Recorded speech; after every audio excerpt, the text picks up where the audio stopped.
Здравейте! В предното си видео ви показах как да си направите една страхотна зеленчукова крем супа. И ви казах, че към нея аз ще направя едни хубави домашни кротонки. Ето как ги правя аз. Използвам за случая леко по-твърд хляб, багетки или някакви, каквото имате, по-твърд хляб. Режем го на купчета, след това ще видите.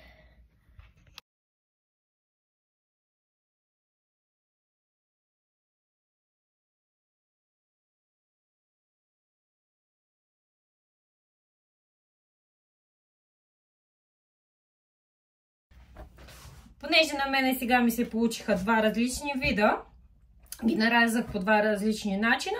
Едното са брускети, другото са кротони. Единствената разлика е в формата.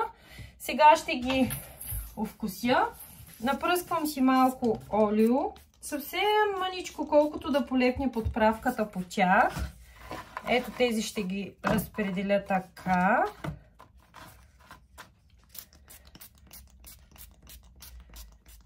Лекичко ги напръсквам с олиото и ги обърквам, след което аз обожавам шарена сол. Просто за мен това е най-подходящата подправка почти за всички гозби. Слагам я на пиле, слагам я на кротони, на много неща. Вкуса ми е много любим. Аромата също.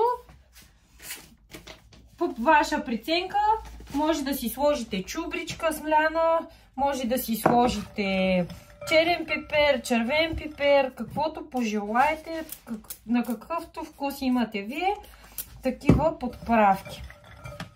Забравих да ви кажа, че аз кротоните ще ги правя в airfryer. Това е бърз начин и много подходящ. Винаги използвам силиконова подложка. Слагам я на дъното на моята кошничка. Ето я тук. Кошницата, която използвам. И вътре кротоните. Сега отиваме към airfryer. И нагласям на... Пускам го. Бейк. На печене. За 190 ще ги пека 5 минутки. Като на всяка минутка ги разбърквам. Времето на печене не беше 5 минути, беше 8 минутки. Като постоянно ги разбърквах. Сега ще ви покажа готовия резултат. Страхотни. Погледнете. Кротончета, които ще са допълнение към моята крем супа, към страхотни свежи салати. Също така здравословни и страхотно. Ето ги.